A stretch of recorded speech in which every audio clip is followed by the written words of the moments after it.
Hi there.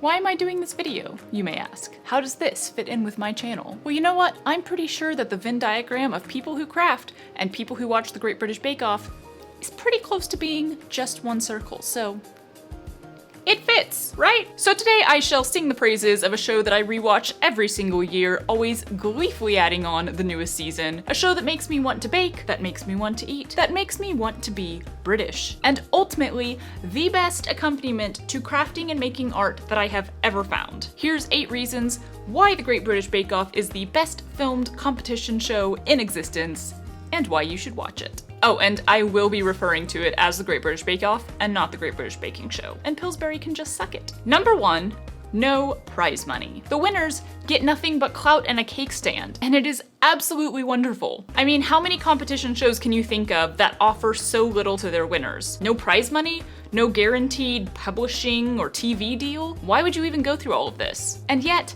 they all do. Happily, gratefully, with extreme pride. It's a big deal to win the Bake Off. No prize money required. I did some slight digging, and the only other competition shows I could find that offered so little to their winners were shows where celebrities compete. And you know, they're just either doing it for charity or to stay in the public eye. Number 2, no sob stories. I think largely due to the lack of prize money, we're also treated to a delightful lack of sob stories on this show. Bakers may mention how they've always dreamed of being on the show or how much they would love to win, but we never hear about how, you know, their father has cancer, or their house just burned down, or their parents got divorced when they were 5, and it's just been like really, really hard, and thank God for baking, because being in the kitchen and learning how to make gingerbread has really saved my life. It's actually quite noticeable how little the contestants talk about themselves at all. We're treated to a couple inserts about them in the first 2 episodes, and then we get to hear more about the finalists in the last episode. But other than that, we only learn more about the contestants in real time as they talk to the judges and the hosts, i.e., my grandmother was an awesome lady who lived to be 105, and she's the one who brought this recipe from Croatia. Or, rabbits are my least favorite patient to work on. Due to the lack of talking heads where contestants tearfully expound upon their origin stories and motivations, it may seem like Bake Off contestants are a little dull in comparison. But to my absolute delight, we instead get a nice little package of tidbits about their life that gives me great hope. Hope because I am a person with 5 million different interests and hobbies, and here we have Sophie, a ballerina who joined the army and then started training as a stunt woman, all while being a good enough baker to win the Great British Bake Off. Or Kate, a health and safety inspector and an amateur blacksmith who also restores antique furniture, and oh yes, is also a good enough baker to be a finalist on the Bake Off. I mean, vindication, am I right? Pursue those hobbies. We truly can do it all. Number 3, no melodrama, but still some drama. I don't know about you, but the narrative talking head structure in most competition shows drives me insane. You know the ones I mean. I'm feeling really confident, so I go to open the oven, and the inside of my cake is still raw. I cannot put a raw cake in front of our judges. This is the worst thing that could have happened. My confidence is shattered. I'm feeling so stressed. I'm definitely going home. So I put the cake back in the oven for another 5 minutes, and it cooked. It looks beautiful. I feel super confident now. I can totally win this. I definitely deserve to be here. But seriously, why do they do this? It's obvious that these narrations are filmed way after the actual incident is over, and everything gets hyped up into some massive ballyhoo of emotion that just feels so forced and fake. On the other hand, the Bake Off treats us to live, present, while it's happening interviews with their contestants, who somehow manage to balance making caramel, whipping butter, and explaining their methods to the camera at the same time. When we finally do get to the talking heads at the end of the challenge, it's usually just a quick soundbite overview of their thoughts on the whole thing. Yeah, that was a bit rough now, wasn't it? I'll just have to come back tomorrow and absolutely smash it.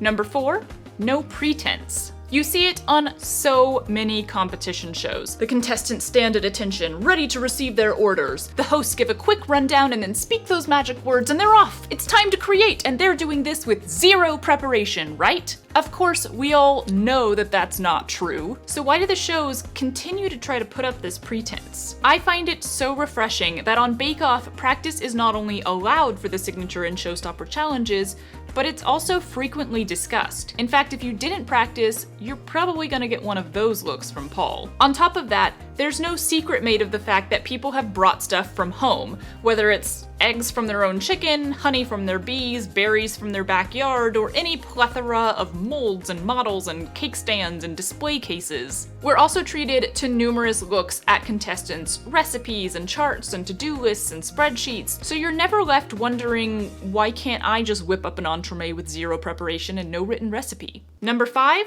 No attention seekers. Many competition shows, although admittedly some, much more than others, have their fair share of contestants who are clearly there for one major reason. Everyone please look at me and then pay me for it. Now, the more difficult or niche the premise of the show, the less likely there are to be any of these wannabe influencers. But let's face it, baking isn't really that hard. In fact, a lot of people could probably muddle their way through the first couple weeks of this show. And yet, while some of the former baking contestants have gone on to a fair amount of fame, most notably Nadia, who now has 2 Netflix shows, none of them ever give off the vibe of being on the show for that reason. And let's give credit where credit is due, because I imagine there have to be many applicants whose main credit on their resume is, I have 10,000 Instagram followers! So kudos to the casting director and team for weeding those out. Number 6, kindness prevails. I was honestly flabbergasted the first time that I saw a contestant outrightly lend a hand to another contestant during a challenge. I mean, is this even fair? Who cares? It's the bake-off, and all that matters is that everyone gets along and has a good time. It's not uncommon for a baker to actually call out for help in the middle of a sticky situation or when they're running out of time, and to receive it not only from their fellow contestants, but even from the host sometimes. No one seems to mind that Bryony and John help Ruby stack up her collapsing cake tiers, or that Becca advises Glenn on how best to use raspberry powder without it burning in the oven. And isn't that just so freaking refreshing? Number 7, interactive hosting. Okay, some may argue that the show kind of declined after the departure of the beloved Mary Berry and the delightful duo of Mel and Sue.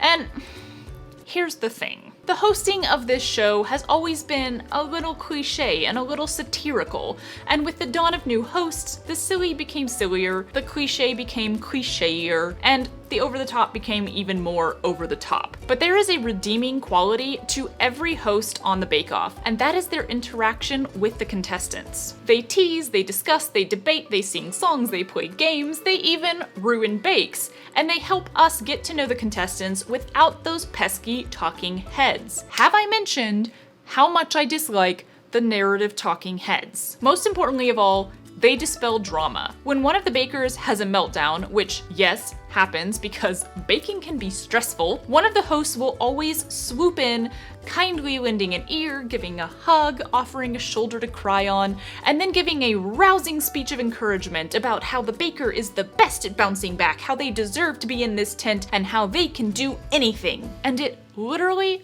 always works. The incident of Ian's bake in the bin doesn't count because no one had time to gather their thoughts before he made that decision. Honestly, sometimes I wonder if they get a bit of training in like negotiation or mollification or something before they take this job, because they have talked an awful lot of bakers off the ledge. And in the end, you can see how much they truly care about the contestants. It's not some arbitrary for the camera, chuck on the shoulder kind of host-contestant relationship. It's tearful goodbye hugs. I'm pretty sure Sandy fell in love with every single contestant during the time she hosted. Number 8, it's freaking educational. The majority of what I know about baking, I learned from Bake Off, not even exaggerating. The judges critique very thoroughly.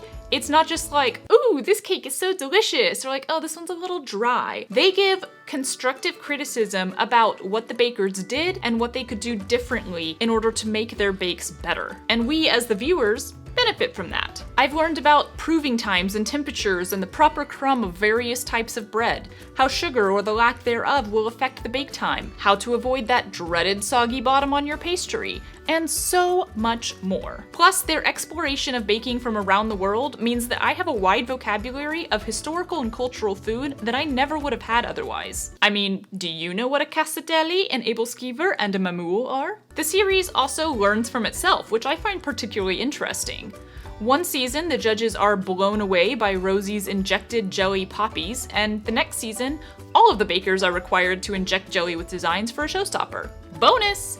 The British accents. Did you know that there are currently versions of this show in 27 other countries? Yeah, that's how much people love this format. It's not just me. I've watched some of them, and well, if I'm being honest, it's just not quite the same. Everything is better with British accents. So if you have yet to watch The Great British Bake Off, I mean, what are you even doing with your life? Settle in with your knitting, your stitching, or just a cozy blanket and binge watch the entire thing. Seriously, it's on Netflix if you're here in America, and there's a brand new season. Fair warning though, it will make you hungry.